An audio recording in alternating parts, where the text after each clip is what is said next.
Bismillahirrahmanirrahim. Khidir alaihi salatu wassalam diperselisihkan para ulama, apakah dia seorang nabi ataukah seorang wali ataukah seorang rasul.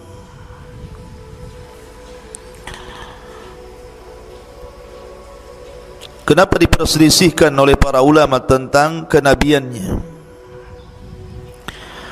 Karena Al-Quranul Karim tidak secara jelas menyebutkan bahwa Khidir itu seorang nabi.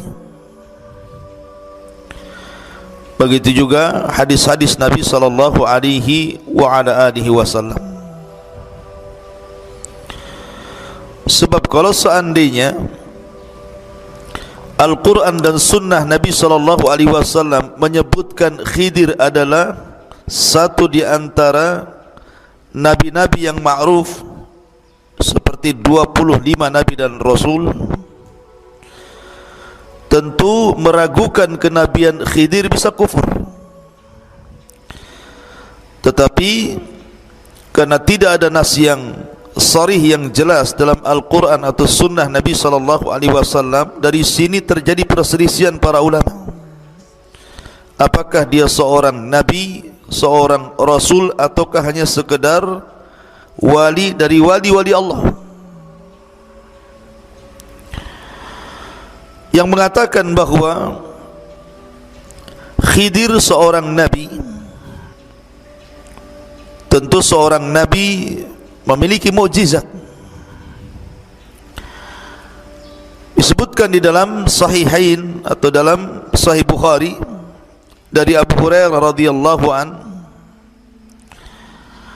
innama sumiya al-Khadir li'annahu jalasa ala farwatin bayda fa idza hiya tahtazzu min khalfihi hadrah. Jadi Khidir ini atau Khadir ini, kalau dia lewat di sebuah tempat yang gersang, tempat yang tidak ada tumbuhan, gersang, kemudian Khadir lewat di situ, kemudian duduk di situ, hanya sekedar duduk di situ, maka bumi itu menjadi hijau. Karena Khadir itu memiliki mukjizat, maka disebut Khadir, menjadi hijau semuanya, menjadi tumbuhan yang tidak tumbuh itu menjadi tumbuh, makanya disebut Khadir. Bagi yang mengatakan bahwa Khadir adalah seorang nabi, berarti ini mukjizat. Mukjizat bagi Khadir bisa menghijaukan tempat yang gersang. Tapi bagi yang mengatakan dia bukan nabi tetapi dia wali, maka boleh jadi itu sebuah karamah. Karena keanehan di dunia ini berapa?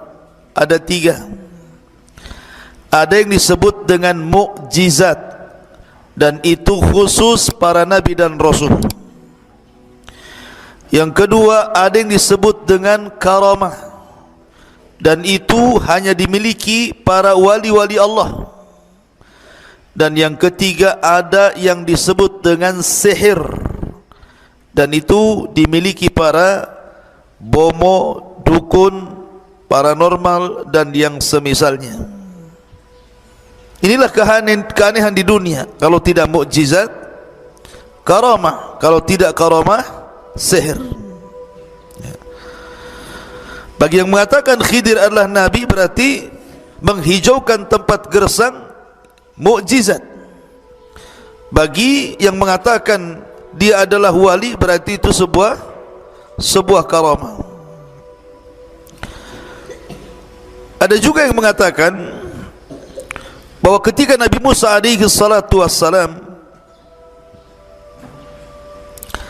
mendatangi Khidir, kemudian Nabi Musa mendapatkan banyak pelajaran dari Khidir, Kemudian Khidir menjelaskan kepada Musa bahwa apa yang dilakukannya ini bukan semata-mata dari dia, akan tetapi ini semua datang dari Allah Subhanahu wa ta'ala. Jadi perintah membocorkan perahu, perintah membunuh anak kecil, perintah memperbaiki rumah rusak, itu semua perintah Allah. Menunjukkan bahwa Khidir ini bukan pandai-pandai dia mengajarkan Musa seperti itu, tetapi layaknya para nabi yang lainnya mendapatkan wahyu dari Allah Subhanahu wa ta'ala. Nanti kita akan jelaskan kisahnya dan akan sampai kepada pembahasan yang kita akan bahas di pagi hari ini, kisah Khidir bersama Nabi Musa alaihi salatu wassalam. Kemudian juga tentang masalah Khidir, apakah dia masih hidup sampai hari ini, ataukah Khidir itu sudah meninggal dunia.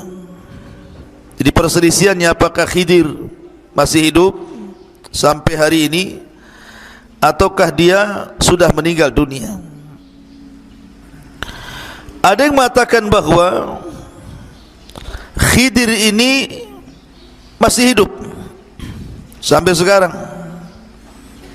Ada yang mengatakan Khidir itu salah satu di antara orang-orang yang dipanjangkan usianya oleh Allah Subhanahu wa ta'ala sehingga diberikan usia sampai mendekati kiamat. Akan tetapi dalil-dalil tentang hidupnya Khidir sampai sekarang tidak ada yang sahih. Tidak ada yang sahih. Dan pendapat yang kuat bahwa Khidir itu sama dengan kita manusia biasa. Dia seorang nabi dan dia juga sudah wafat. Di antaranya adalah satu riwayat Bukhari. Jadi Imam Bukhari rahimahullahu ta'ala pernah ditanya tentang Khidir, apakah Khidir itu masih hidup atau sudah mati. Maka Imam Bukhari rahimahullahu ta'ala menukilkan sebuah sabda Nabi sallallahu alaihi wasallam, la yabqa ala ra'si mi'ati sanatin mimman huwal yawma ala dhahril ardi ahadun.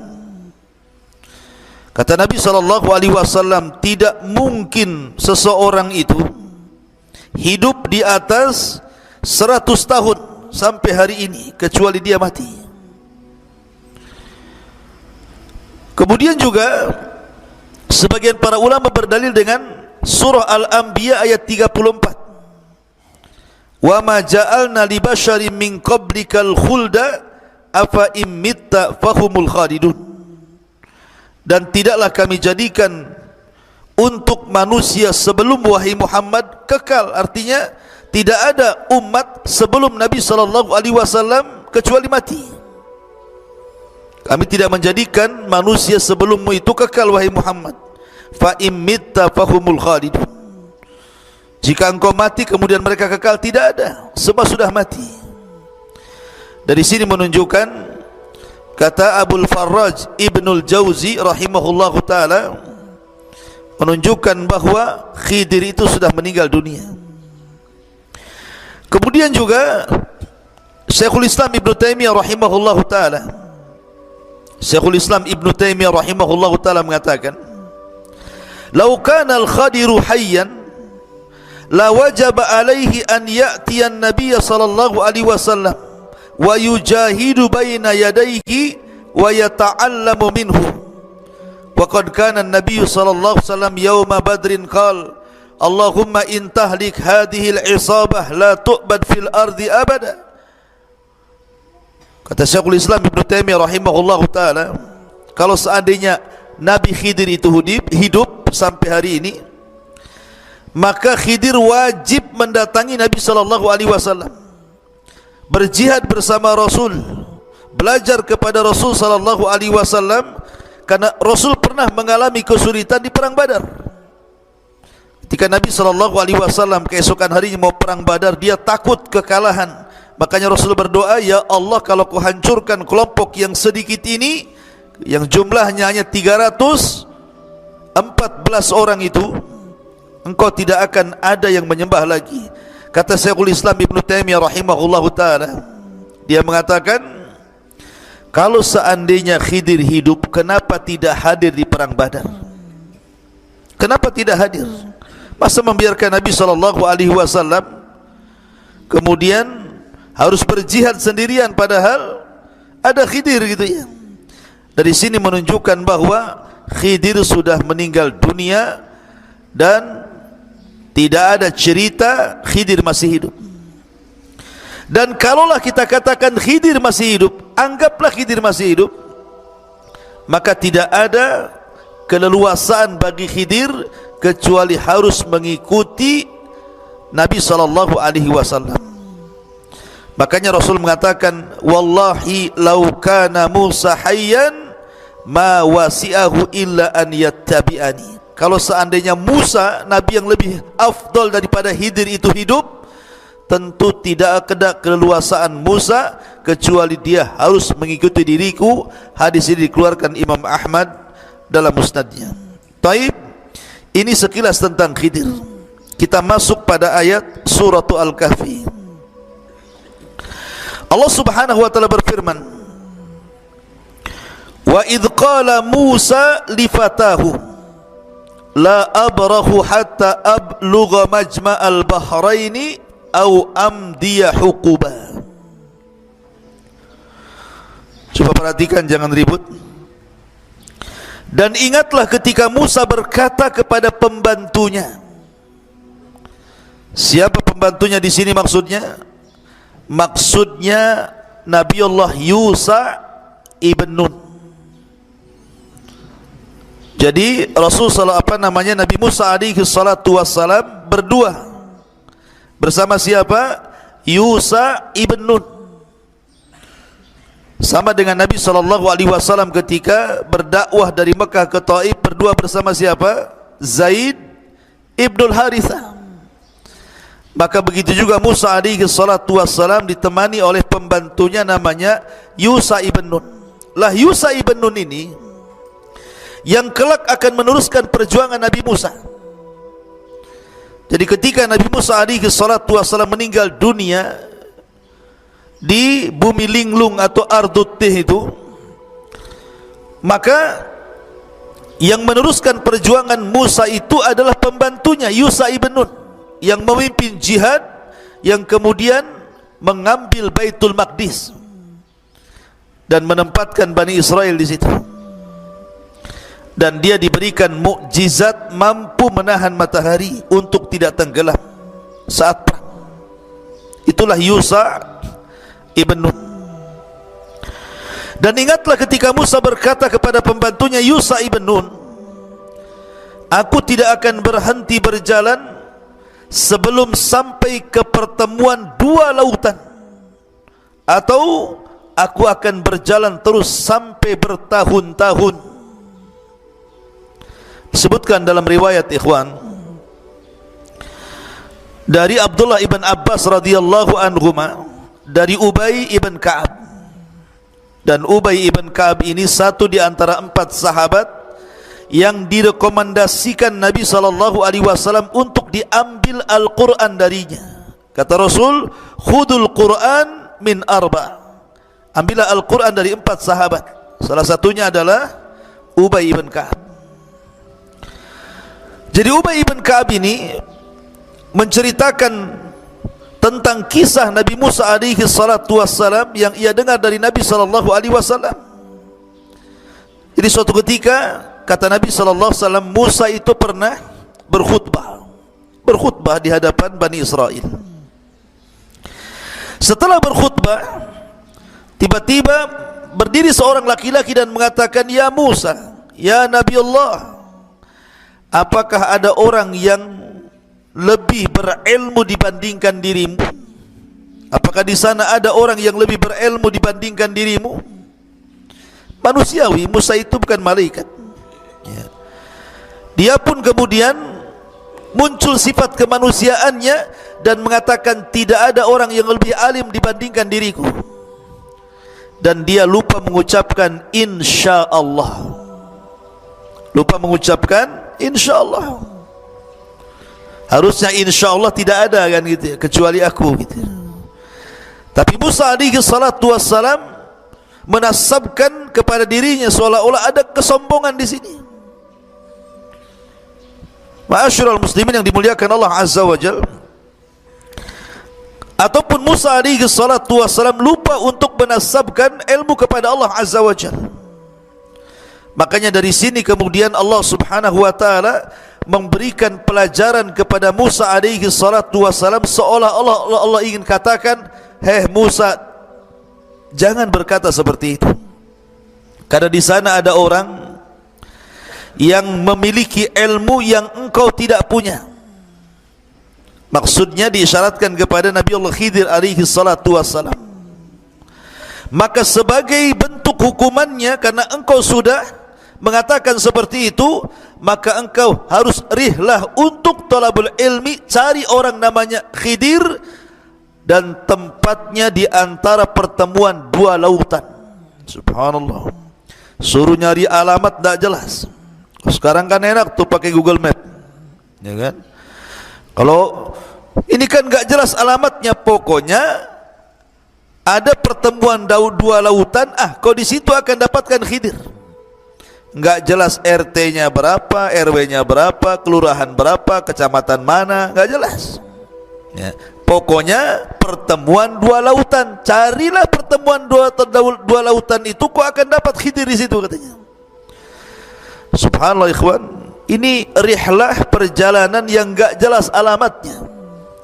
Makanya Musa alaihi salatu wassalam, dia mengatakan dalam surah Al-Kahfi ini, au amdiya hukuba, atau aku akan berjalan terus bertahun-tahun sampai berjumpa dengan Khidir itu. Ini namanya azam yang kuat bagi talabul ilmi.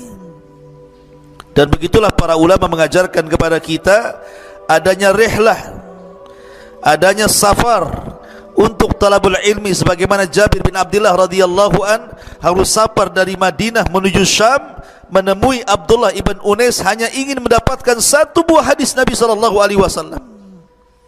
Begitulah para ulama dulu ketika mencari ilmu. Maka Musa mengajarkan kepada kita untuk rihlah li talabul ilmi. Dan Nabi sallallahu alaihi wasallam bersabda, "Man salaka tariqan yaltamisu fihi ilma, sahhalallahu bihi tariqan ilal jannah." Barang siapa yang berjalan mencari ilmu agama, maka Allah permudah langkahnya menuju surga. Kemudian Allah mengatakan, "Falamma balagha majma'a bainihima nasyahu tahuma fattakhadha sabilahu fil bahri saraba." Maka ketika mereka sampai ke pertemuan dua lautan itu, mereka lupa ikannya. Lalu ikan itu melompat mengambil jalannya menuju lautan. Begini ikhwan, ketika Allah Subhanahu wa taala memerintahkan Musa untuk mencari Khidir, kemudian alamatnya hanya di pertemuan dua lautan itu, Allah hanya memberikan alamat dengan cara apa? Bawalah ikan, karena bagaimanapun Bani Israel itu kan pernah tinggal di Mesir, dan orang Mesir itu suka menjala ikan. Mereka para nelayan, sehingga kemudian mereka terbiasa makan ikan. Lah ikan yang dimaksud di sini artinya ikan yang diasinkan. Jadi ikan yang sudah meninggal, sudah mati, diasinkan, kemudian dijadikan bekal. Allah mengatakan kepada Musa, nanti kalau engkau sudah sampai di pertemuan dua lautan, ikan itu akan hidup, kemudian loncat di situ, kemudian akan memberikan petunjuk jalan di mana Khidir ada. Itu tandanya. Maka Musa dengan Yusha ibn Nun ini berjalan entah berantah ke mana, menyisiri tepi-tepi lautan, mencari pertemuan dua lautan. Terjadi khilaf para ulama tentang masalah Majma'al Bahrain ini. Sebenarnya pertemuan dua lautan di sini maksudnya dua lautan apa di sini? Ada yang mengatakan bahwa yang dimaksud dua lautan di sini artinya adalah Bahrul Faris wa Bahrul Rum. Maksudnya lautan Persia dan lautan Romawi. Pertemuan dua lautan di sini maksudnya lautan Persia dan lautan Romawi.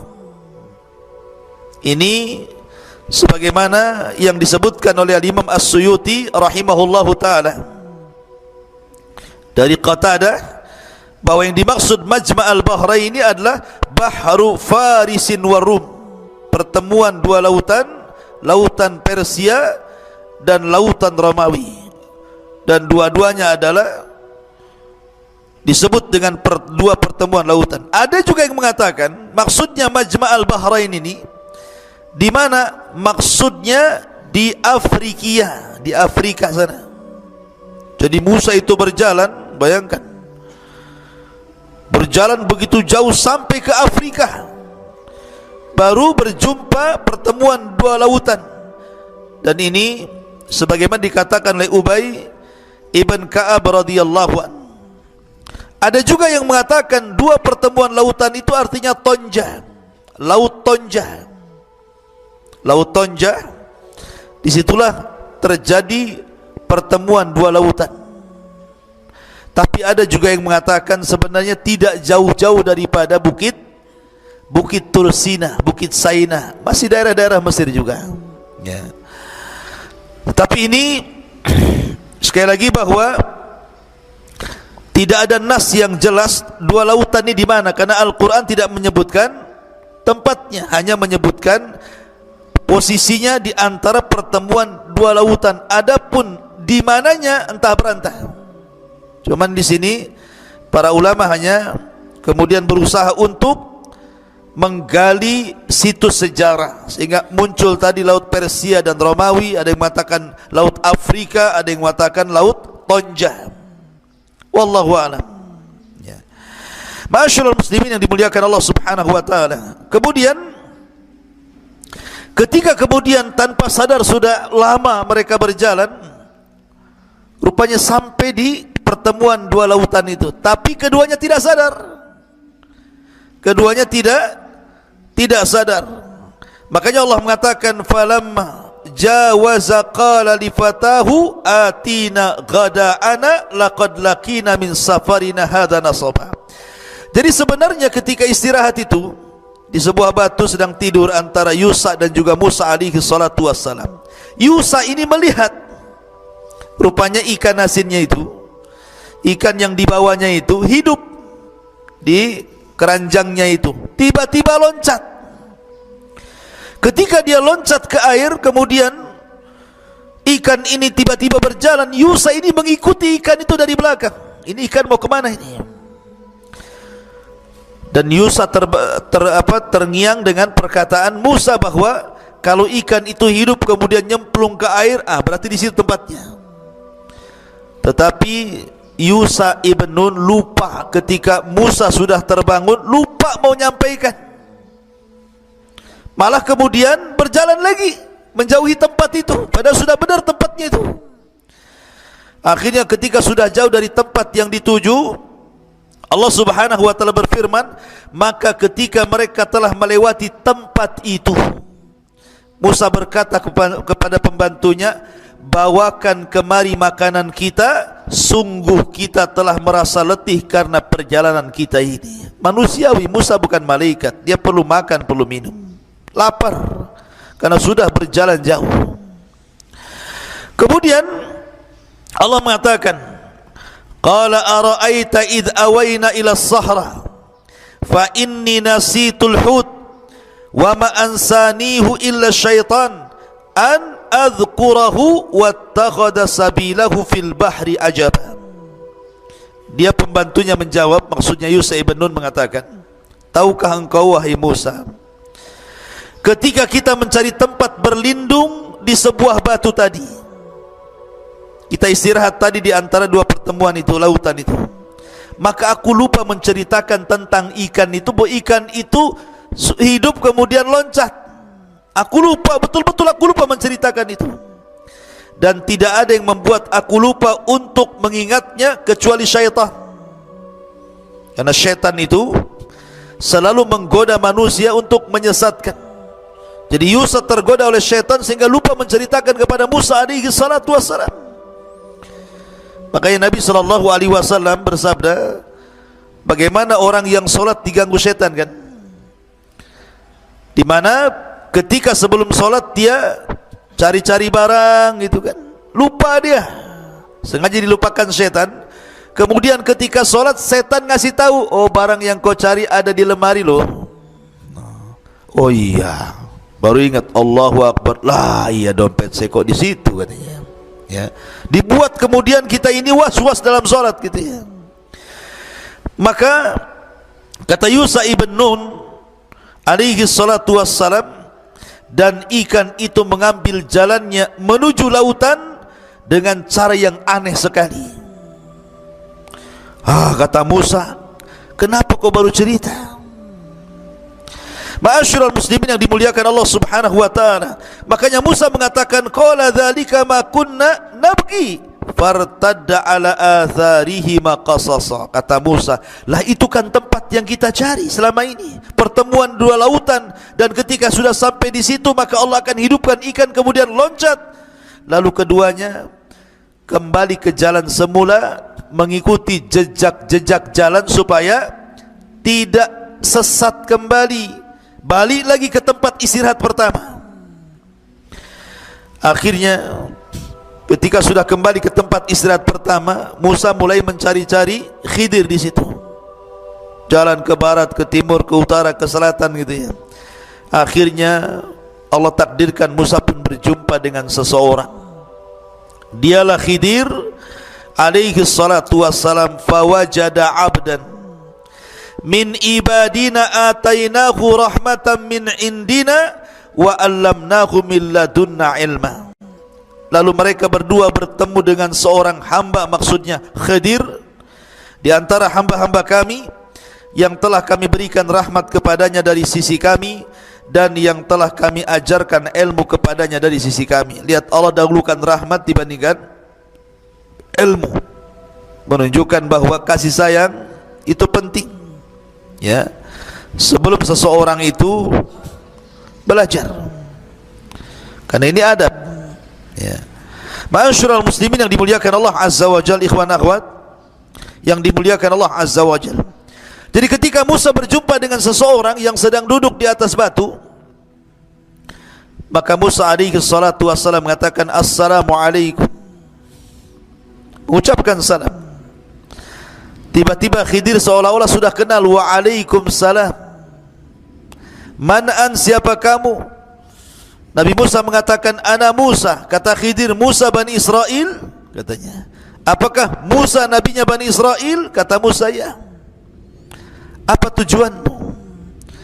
Maka Musa alaihi salatu wassalam mengatakan, qala lahu Musa, hal attabi'uka ala an tu'allimani mimma ullimta rusyda.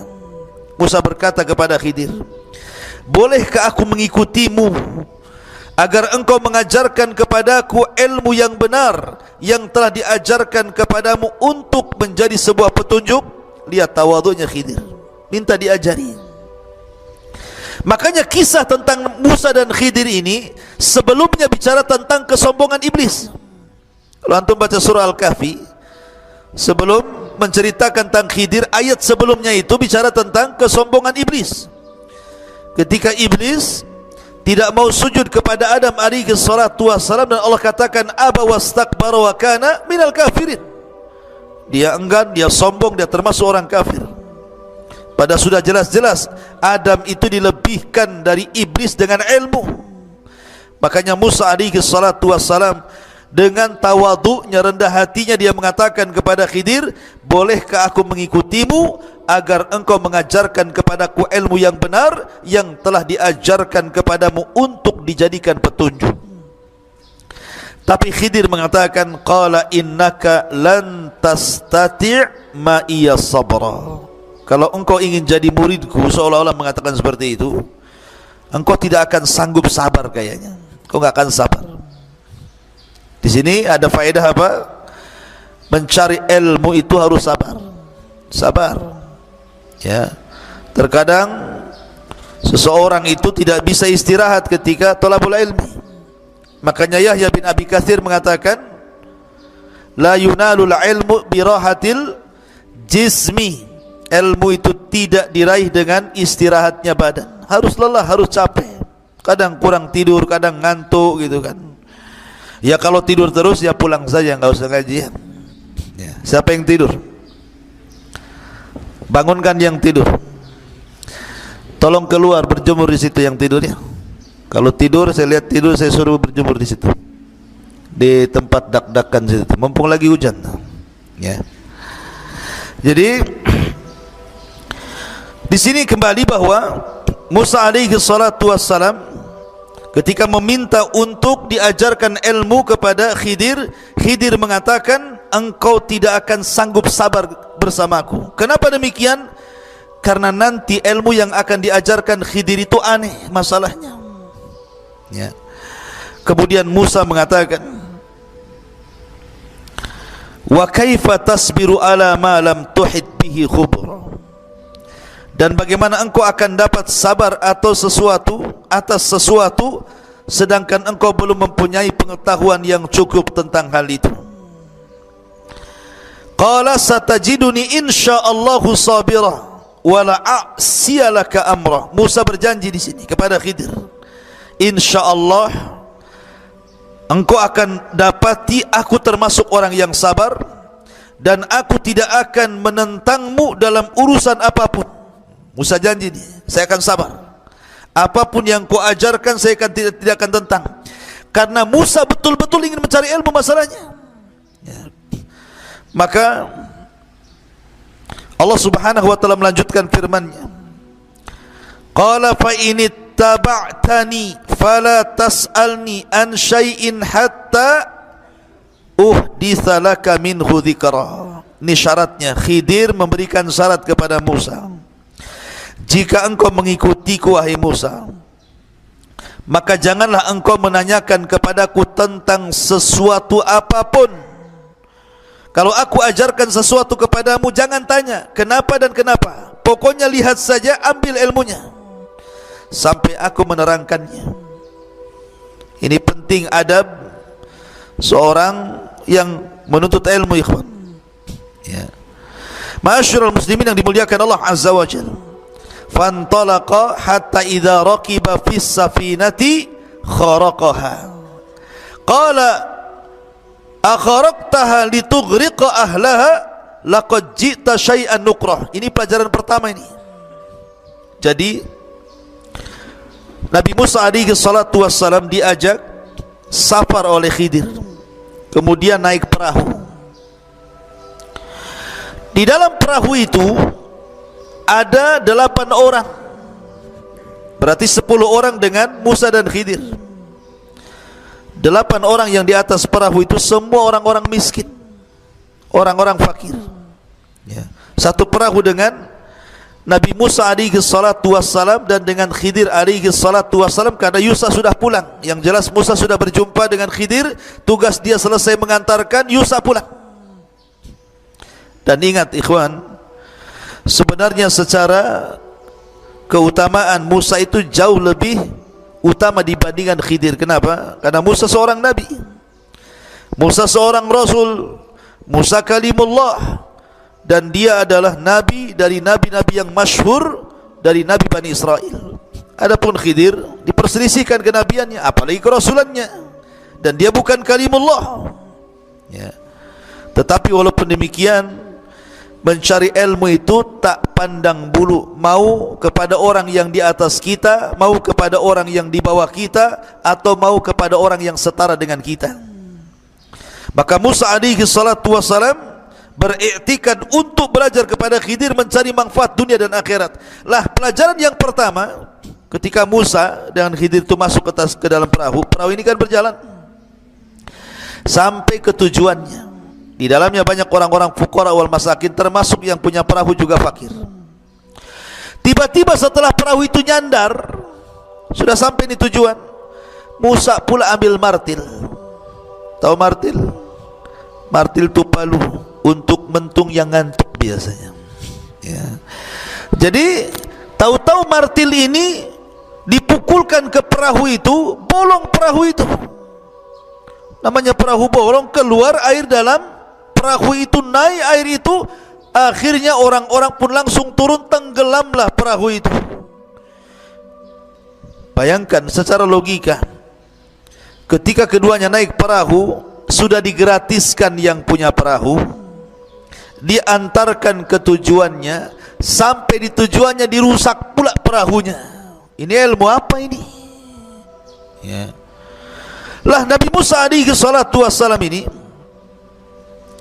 disebutkan dalam Al-Quran, maka berjalanlah keduanya, Musa dengan Khadir, sehingga ketika keduanya menaiki perahu, lalu dia melubanginya.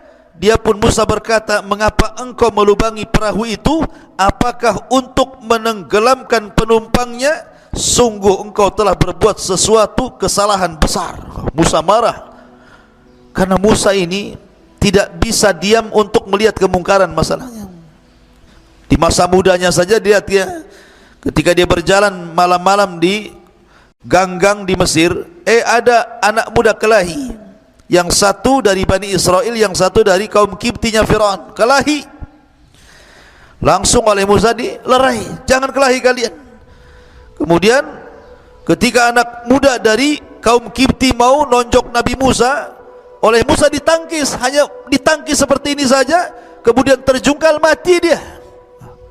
Coba bayangkan, belum dipukul baru ditangkis dah mati. Menunjukkan bahwa Musa ini kuat kan gitu, bukan tenaga dalam, bukan. Ya. Musa seorang nabi, kuat. Artinya Musa itu tidak tahan melihat kemungkaran gitu. Dan banyak kisah-kisah Musa ketika Musa pulang dapat Taurat saja, papan Taurat, melihat Bani Israel murtad menyembah patungnya Samiri, langsung dilempar tuh papannya, ngamuk dia sama Harun. Ya. Jadi Musa itu tidak tahan. Memang Allah anugerahkan kepada Musa itu tabiat kepemimpinan tuh. Makanya ketika melihat Khadir seperti itu, gimana Khadir ini? Ini perahu milik orang miskin, yang di atas perahu juga orang-orang miskin, tahu-tahu dirusak. Marah Nabi Musa. Makanya dia mengatakan, akharaqtaha litughriqa ahlaha laqad ji'ta syai'an nukra. Hai Khidir, mengapa engkau melubangi perahu? Apakah untuk menenggelamkan penumpangnya? Sungguh engkau telah berbuat sesuatu kesalahan. Khidir tadi sudah ngomong di awal kan, kalau engkau ingin belajar kepadaku enggak akan sabar. Enggak akan sabar. Baru satu pelajaran saja Musa udah enggak sabar tuh. Ya. Makanya Khidir mengatakan, qala alam aqul innaka lan tastati ma'iya sabra. Bukankah sudah kukatakan, ini baru satu ilmu nih, bahwa engkau tidak akan mampu sabar bersamaku. Maka Musa alaihi salatu wasalam sadar, dan dia meminta uzur dan mengatakan, qala la tu'akhidni bima nasid wa la tuhriqni min amri usra. Musa pun berkata, janganlah engkau menghukum aku karena kelupaanku, dan janganlah engkau membebani aku dengan sesuatu kesulitan dalam urusanku. Afwan mungkin bahasa kitanya, lupa saya tadi, harusnya saya diam, ngomong pula saya gitu ya. Kemudian pelajaran yang kedua, fantalaqa hatta idza laqiya ghulaman faqatalahu qala aqatalta nafsan zakiyatan bighairi nafsin laqad ji'ta syai'an nukra. Maka berjalanlah keduanya, Musa dan Khidir, hingga ketika keduanya berjumpa dengan seorang anak muda, maka dia membunuhnya. Maksudnya begini, ini kan turun dari perahu, selesai perahu ya, kemudian jalan, ada anak-anak lagi main.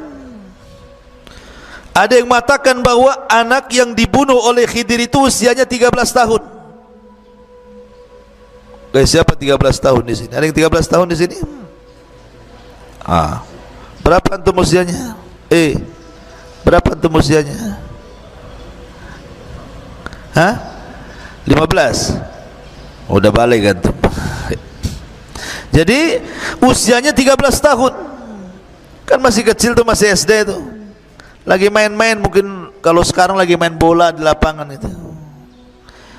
Cuman anak ini dikisahkan, anak ini tukang nyolong. Ya. Jadi kalau seandainya ada musafir yang membawa dagangan, kemudian istirahat di situ, kemudian tidur, terkadang kemudian anak ini menunggu pemilik barang itu tidur, diambilnya, dicolongnya barang itu, kemudian diberikan kepada orang tuanya. Jadi tukang nyolong anak ini. Dan apabila ketahuan gitu kan, maka orang tuanya membela bahwa anaknya tidak melakukan seperti itu demi melindungi anaknya. Rupanya anak ini semakin besar, semakin menyulitkan orang tuanya, semakin besar durhaka, dan itu digambarkan kepada Khidir. Makanya kemudian ketika melihat ada anak-anak yang sedang bermain, Khidir pun mendekati satu di antara anak yang bermain itu, langsung kemudian digeret, dibawa, disembelih, dipotong kepala dari badannya. Musa melihat ini kaget, kenapa pula dia bunuh orang, disembelih lagi, dipatahkan lagi kepala dengan badannya.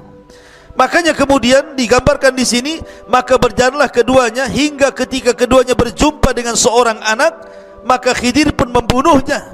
Musa mengatakan, mengapa engkau bunuh jiwa yang bersih, bukan karena dia membunuh orang lain? Sungguh engkau telah melakukan sesuatu yang sangat mungkar, katanya. Lihat, ini pelajaran apa ini, bunuh-bunuh orang ini?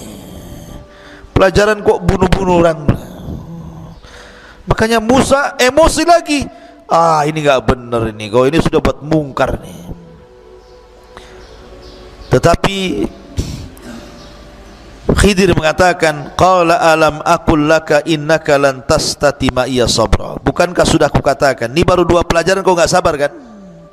Ya mau sabar gimana? Ini aneh ilmunya. Satu bolongi kapal, satu menggal orang. Gimana nggak sabar? Ya. Ini pelajaran apa ini? Coba kalau antum belajar sama saya, toto saya bocori kapal, kemudian saya nyembeli orang, ustaz apa ini, katanya. Cari pesantren lain aja lah kan begitu. Jadi akhirnya Khidir mengingatkan, sudah kukatakan kau tidak akan sabar. Maka Musa alaihi salatu wassalam, Khidir mengatakan, qala in sa'altuka an syai'in ba'daha fala tusahibni qad balagta min ladunni udra. Maka Musa pun mengatakan, jika aku bertanya kepadamu tentang sesuatu setelah ini, maka janganlah engkau bolehkan aku menyertaimu sehingga cukup pertemuanku sampai di sini dan engkau bersabar menerima alasan dariku. Maksudnya begini, kata Musa, ya sudahlah, ini terakhir. Kalau nanti aku tanya lagi, aku mengatakan apa lagi tentang dirimu, sudah, saya tidak akan ikut lagi dengan kamu. Tapi tolong ya, jangan sampai kemudian kau usir aku, beri kesempatan lagi. Maka Khidir pun berikan kesempatan. Kemudian Khidir mengajarkan pelajaran yang ketiga. Fantalaqa hatta idza ataya ahla qaryatin istat'ama ahlaha fa abau an yudayyifuhuma fawajada fiha jidaran yuridu an yanqad fa aqama qala law syi'ta latakhadta alaihi ajra. Maka keduanya berjalan hingga ketika keduanya sampai kepada penduduk sebuah negeri. Mereka berdua meminta dijamu oleh penduduknya, tetapi mereka penduduk negeri itu tidak mau menjamu mereka. Kemudian keduanya mendapatkan dinding rumah yang hampir roboh, lalu dia menegakkannya. Musa pun berkata, jika engkau mau, niscaya engkau dapat meminta imbalan untuk itu. Maksudnya begini, ini kan Musa dengan Khidir ini kan berjalan terus, lelah, capek, akhirnya habis bekalnya. Karena habis bekal, perlu makan, perlu minum, manusia akhirnya datang ke sebuah desa, minta dijamu, minta makan. ya. Dan dibolehkan seseorang meminta-minta dalam kondisi safar, walaupun dia kaya. Umpamanya ada orang kaya safar, dompetnya hilang sehingga dia harus makan, boleh orang ini meminta-minta, hanya sebatas kebutuhannya. Jadi ketika lapar masuk ke sebuah desa, rupanya satu desa itu bakhil, namanya desa bakhil. Satu desa itu bakhil, medit, kikir. Ada ya satu desa kikir ya. Kemudian masuk ke desa lain, kikir lagi. Mak, ini desa ini kikir semua nih ya. Akhirnya Musa dan Khadir pun keluar dari desa itu, mencari desa-desa yang lainnya lagi yang bisa atau tidak ada kebakhilan sehingga bisa menjamu keduanya. Rupanya di perbatasan desa ada rumah mau roboh. Rumah itu mau roboh sudah. Maka Musa diberhentikan oleh Khidir. Bentar-bentar, malam ini kita harus memperbaiki rumah ini. Kata Musa, kenapa? Ini rumah mau roboh masalahnya. Akhirnya diperbaiki rumah itu sampai selesai, sampai cantik. Kata Musa, ya Khidir, kita ini lagi lapar. Harusnya kalau engkau ingin memperbaiki, ingin jadi tukang bangunan, cari orang yang jelas pemiliknya supaya dapat upahnya bisa untuk makan. Ini rumah kosong, nggak tahu siapa penghuninya, main benerin saja kan gitu ya. Maka ini kalau sudah, ini tanyakan 3 kali ya kan, sudah janji kalau sampai aku mempertanyakan sesuatu, sudahlah sampai di sini, kata Musa kan. Dia ada janji begitu masalahnya. Maka Khidir berkata, qala hadza firaq baini wa bainik, sa'unabbi'uka bita'wili ma lam tasti alaihi sabra. Inilah perpisahan antara engkau dengan aku. Aku akan memberikan penjelasan kepadamu atas perbuatan yang kau tidak sabar melihatnya. Sebelum saya berpisah, saya akan jelaskan ya, kenapa saya bolongi kapal, kenapa saya bunuh anak, kenapa kita memperbaiki bangunan yang roboh ini. Maka Khidir pun menjelaskan, pertama, kenapa membolongi kapal. Amma safinatu fakanat limiskin ya'maluna fil bahri fa'aradtu an a'ibaha wa kana wara'ahu malikun ya'khudhu kulla safinatin ghasba. Siapa yang ngantuk tuh? Antum tidur enggak? Oh tidur, antum saya suruh berdiri sana ya. Saya tidak mau dalam pengajian ada yang ngantuk sini. Makanya kalau ngantuk cepat ambil wudhu. Ada setannya antum. Ataupun diruqyah. Ya. Taib.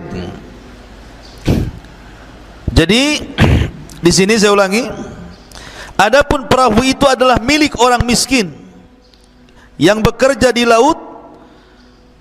Aku bermaksud merusaknya, karena di hadapan mereka ada raja yang sangat zalim yang akan merampas setiap perahu yang bagus. Jadi kenapa Khidir membolongi perahu, ikhwan? Di situ itu ada raja zalim, penguasa zalim. Kalau melihat ada perahu bagus, pasti akan diambilnya, dikuasainya dan dimilikinya ya. Makanya oleh Nabi Musa alaihi salatu wasallam dirusak perahu itu. Bukan sama sekali tidak bisa nanti dipakai lagi, tidak, hanya dibocori saja supaya perahunya tenggelam. Nampak itu perahu tenggelam kan orang tidak suka, ini perahu rusak kan gitu.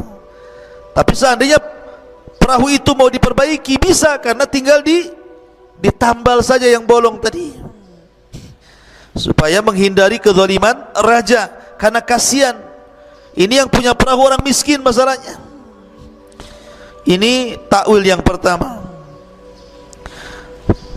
Wa ammal ghulam fakana abawahu mu'minain fakhashina an yurhiqahuma tughyanan wa kufra fa aradna an yubdilahuma rabbuhuma khairan minhu zakatan wa aqraba rahman. Adapun anak kecil yang dibunuh itu dia memiliki dua orang tua yang mukmin, dan kami khawatir kalau dia akan memaksa kedua orang tuanya kepada kesesatan dan kafiran. Kemudian kami menghendaki sekiranya Tuhan mereka mengganti dengan seorang anak lain yang lebih baik kesuciannya daripada anak itu, dan lebih sayang kepada orang tuanya, ibu bapaknya, dibandingkan anak itu. Kenapa Khadir mengatakan seperti itu? Karena sekali lagi Khadir ini diberikan wahyu di seorang nabi. Anak ini kalau besar, karena dari kecil sudah nyolong masalahnya, nanti kalau sudah besar takut jadi mafia pula, maka dibunuh. Tapi sekali lagi ini karena pemberitahuan dari Allah Subhanahu wa ta'ala.